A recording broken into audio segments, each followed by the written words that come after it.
In this video, I'll show you how to log in to a MetaTrader 5 account.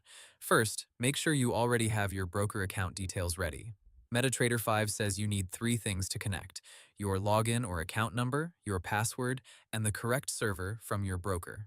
MT5 also supports two access types: master password for full trading access and investor password for view-only access.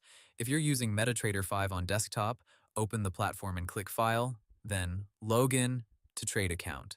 After that, enter your login number, password, and server name, then click OK. MetaTrader 5's official help says this is the standard login method on desktop. If you're using MetaTrader 5 on mobile, open the app and choose Login to an existing account. Then search for your broker's server, select it, and enter your login and password. MetaQuote says, this is the normal account connection flow on both Android and iPhone.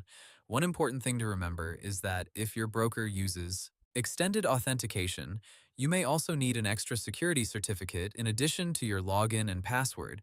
So the process is simple. Open MT5, choose Login, enter your broker account number, password, and server, and connect. Hope the tutorial was helpful. Subscribe to my channel and see you in the next video.